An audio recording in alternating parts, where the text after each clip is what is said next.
Liège, ancienne capitale principautaire, a conservé un patrimoine religieux riche et abondant. Les collégiales, au nombre de 7 en cité ardente, sont pour certaines millénaires. De leur fondation à nos jours, au fil des siècles, elles ont accumulé mystère et curiosité. Mais qu'est-ce qu'une collégiale et en quoi celles de Liège sont-elles surprenantes? Dans cette nouvelle vidéo, je vous raconterai tout de la petite et de la grande histoire concernant ces collégiales.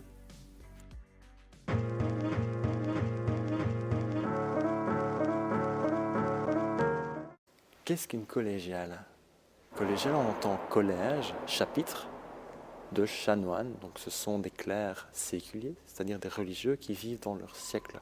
Ils ne sont pas comme des moines cloîtrés dans leur couvent, leur monastère, ils vivent dans la ville en quelque sorte, sauf qu'ils ont leur terrain qui leur sont propres, donc ils ont la collégiale, tout autour l'encloître, donc sont les terrains privés qui appartenaient aux chanoines. Liège, autrefois capitale de la principauté du même nom, comptait une kyrielle d'édifices religieux, et parmi ceux-ci, 7 collégiales. Dans l'ordre de construction, la collégiale Saint-Pierre, la collégiale Saint-Martin, Saint-Paul, Sainte-Croix, Saint-Jean l'Évangéliste, Saint-Denis et Saint-Barthélemy. En fin de compte, moins de 100 ans furent nécessaires pour la construction des 7 collégiales. De ces 7 collégiales primitives, seule Saint-Pierre n'existe plus.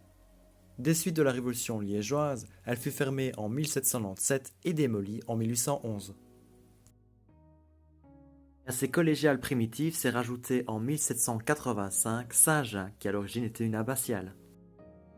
Malgré les tumultes et les ravages du temps passé, aujourd'hui Liège en compte toujours 7, alors sans plus attendre, partons à leur découverte. Nous sommes ici sur le Puy-Blémont, nous sommes face à la collégiale Saint-Martin. À la fin du Xe siècle, l'évêque Héracle ordonne la construction de ce qui pour lui deviendra cathédrale. En vérité, il veut ici construire à proximité également son palais. Mais ces projets ne se réalisèrent pas, à vrai dire. Donc son successeur, Nodger, le premier prince et évêque de Liège, continue la construction de l'édifice, mais il n'en fera jamais une cathédrale. Ça devient dès lors la collégiale Saint-Martin. À cette collégiale sont attachés 2 événements, un heureux et l'autre nettement moins. Alors commençons par l'heureux. Celui-ci n'est autre que la fête Dieu. C'est ici que, pour la première fois, en 1246, à l'initiative de sainte Julienne de Cornillon et d'Ève de Saint-Martin, qui fut célébrée la première fête du Saint-Sacrement. Après avoir été célébrée à Liège, elle est étendue au monde catholique en 1264 par le pape Urbain IV, et en 1886, le pape Léon XIII, au regard de ce qu'il s'est passé dans cette collégiale, élève celle-ci en basilique. Moins glorieux cette fois, c'est dans cette collégiale qu'en 1312, une grande partie de l'aristocratie liégeoise périt dans les flammes. L'origine, un conflit lié à l'organisation politique en défaveur des petits. C'est ce que l'on appelle à Liège le mal Saint-Martin. La construction de Saint-Martin à peine débutée, Héracle souhaitait déjà édifier une nouvelle collégiale. Seulement, il était fort embarrassé de ne pas connaître le lieu où la construire. Par une nuit chaude du mois de juillet, l'évêque, ne trouvant le sommeil, vit apparaître saint Paul. Et celui-ci lui dit « Demain, mon fils, tu reconnaîtras facilement la place où je désire voir bâtir une église en mon honneur. » Puis il disparut. Le lendemain, une neige épaisse couvrait la terre. Un espace de terrain d'une certaine étendue et situé dans l'île en était seul exemple. C'est à cet endroit qu'il fit construire la collégiale Saint-Paul. Agrandie puis transformée, et alors survient la Révolution liégeoise. Avec celle-ci, la fin de la principauté, mais pas que. Elle devint cathédrale en 1802 avec le Concordat que l'on doit à Napoléon. Rappelez-vous, il y avait la cathédrale Notre-Dame et Saint-Lambert, actuelle place Saint-Lambert. Elle est détruite à la suite de la Révolution liégeoise et Liège se retrouve pendant plus de 10 ans sans cathédrale, ce qui pose problème puisque c'est le siège de l'évêché. Alors avec le Concordat en 1802, on va faire de cette collégiale une cathédrale. Alors, vous pouvez regarder le document ici. Vous pouvez voir que la collégiale, la cathédrale s'est transformée. C'est au 19e siècle. En fait, il y a eu différentes transformations et la principale consiste en l'ajout d'une tour puisqu'elle ne fut jamais terminée. La tour que vous voyez juste derrière moi, on reconnaît de par ces pierres plus claires, est construite en 1811. Et quel modèle va-t-on utiliser pour l'édification de cette tour? Simplement la grande tour de la cathédrale Saint-Lambert. Vous pouvez comparer, on a repris le même modèle, la différence c'est que celle-ci est plus petite, elle mesure approximativement 85 mètres. La cathédrale et sa tour étaient hautes de 135 mètres, donc c'est une différence de taille. Si vous poussez les portes de ce majestueux édifice, vous pourrez observer pléthore de trésors, dont les vitraux, le vitrail du XVIe siècle de Léon d'Oultre, la châsse de Saint-Lambert, la chaire de vérité et l'ange déchu de Guillaume Gaves, ou encore le gisant du Christ de Jean Delcourt. Si l'évêque Héracle a été important pour Liège et ses collégiales, que dire alors de Nodje? Premier prince-évêque de Liège, on dit qu'il avait l'ambition de faire de Liège la Jérusalem du Nord. En plus des premiers remparts, on lui doit la collégiale Saint-Denis, de Saint-Jean, ainsi que de Sainte-Croix. Et en y regardant de plus près, on constate qu'il y avait un plan. Jugez-en plutôt. La collégiale Sainte-Croix vers l'ouest, la collégiale Saint-Jean sur l'île, et un peu plus loin vers le nord, la cathédrale Notre-Dame et Saint-Lambert. Évidemment, nous pensons à la scène de la crucifixion de Jésus avec au pied de la croix Marie et à ses côtés Saint Jean l'évangéliste. On dit également que la collégiale Saint-Jean était sa préférée. À ce titre, il y fut inhumé. Mais voilà, de nos jours, l'emplacement de sa tombe reste un mystère. Pas de trace donc de Nodje, si ce n'est l'aspect de la collégiale qui nous rappelle la cathédrale d'Aix-la-Chapelle et de là, la volonté de Nodje de rendre hommage à Charlemagne. Comme la majorité des collégiales liégeoises, Saint-Denis a connu de nombreuses transformations qui, pour certaines, ne furent jamais terminées. Cela explique la silhouette particulière de l'édifice. À droite, surélevé, de dimensions plus importantes, le chœur, datant du XVe siècle. Dans le prolongement de celui-ci, la nef de style roman. Et à gauche, le Westbau, ou chœur occidental et sa tour romane en grès houillé. La base de la tour date de la fin du XIe, début du XIIe siècle, et le haut, quant à lui, date du XIVe, XVe siècle. Cette tour, si elle a l'aspect d'une tour défensive, ce n'est pas dû au hasard, puisque celle-ci faisait partie intégrante des remparts de Nodje et servait donc de tour de guet.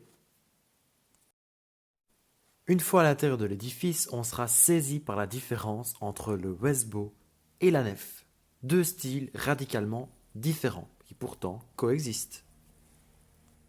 L'œuvre maîtresse de la collégiale Saint-Denis, c'est bien sûr le retable de la Passion du Christ et de la vie de Saint-Denis. Pour l'anecdote, il semblerait que l'auteur du retable ait confondu l'évêque de Paris avec Denis, dit l'Aréopagite, ce qui donne un mélange de scènes appartenant aux deux saints. Aujourd'hui recouvert d'échafaudage et de bâches, la collégiale Sainte-Croix s'offre une cure de jouvence. Entre ravalement de façade et restauration de la structure interne, la collégiale, longtemps menacée par son état de délabrement, sortira bientôt de son long sommeil. Construite à la toute fin du Xe siècle, à Liège on raconte une légende pour le moins amusante. Il est dit qu'un certain Radus possédait à cet endroit un château, le château Sylvestre, qui menaçait dangereusement la ville, et notamment le prince-évêque Nodje. Le prince-évêque effectua un voyage en Allemagne avec ce Radus. À leur retour, le château était rasé, et l'on avait, sur l'ordre du prélat, entamé la construction d'une collégiale. Par ce subterfuge, Nodje se débarrassait définitivement du danger représenté par ce château et ce seigneur. Nodje encore et toujours Nodje. Je commence à comprendre l'origine et la signification de cette maxime. Liège, tu dois Nodje au Christ et tout le reste à Nodje.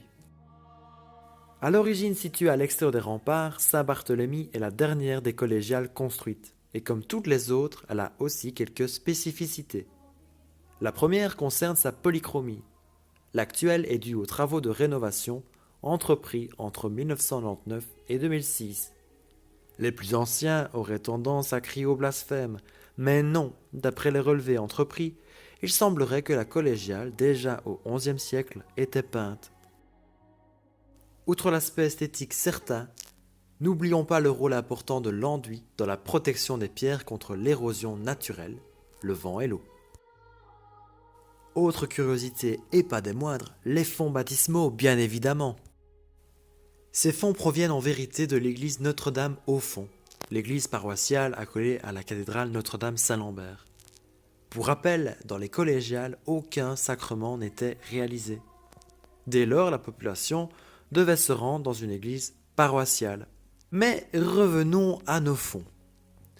Réinstallés à Saint-Barthélemy après le Concordat, ces fonds sont devenus aujourd'hui la pièce maîtresse du patrimoine liégeois. Cette œuvre en laiton fut réalisée en une seule coulée selon la technique de la cire perdue. Réalisation datée entre 1107 et 1118. Par contre, l'auteur est inconnu.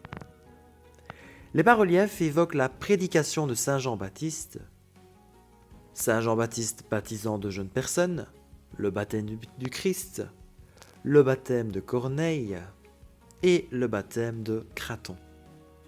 Enfin, le socle de la cuve est décoré par des bœufs qui pourraient être une référence aux disciples du Christ ou, selon le livre des rois, aux 12 bœufs soutenant la mère d'Airain du temple de Salomon. Et en dernier lieu, intéressons-nous à la collégiale Saint-Jacques. En dernière instance parce qu'en vérité, c'est la dernière à obtenir le titre de collégiale. Auparavant, il s'agissait d'une abbatiale, en d'autres termes, de l'église d'une abbaye. Parfois qualifiée d'église communale, à partir du XVe siècle, on y conservait les chartes et privilèges de la ville. Et c'est également ici que chaque année, les 2 bourgmestres nouvellement élus devaient prêter serment de maintenir les franchises liégeoises. D'un point de vue architectural, la collégiale, comme ses grandes sœurs, se compose de différents styles, un portail Renaissance, une nef gothique et une tour romane. Parmi les éléments les plus remarquables, la nef, véritable dentelle de pierre avec pas moins de 150 clés de voûte. Également les stalles du XIVe siècle, ainsi que le buffet d'orgue Renaissance. Tant dans la collégiale Saint-Jacques que dans les autres collégiales, il y aura encore tant de choses à dire, tant de secrets à révéler. Mais pour ma part, je vais m'arrêter ici et peut-être plus tard une autre vidéo s'intéressera à l'une de ces collégiales.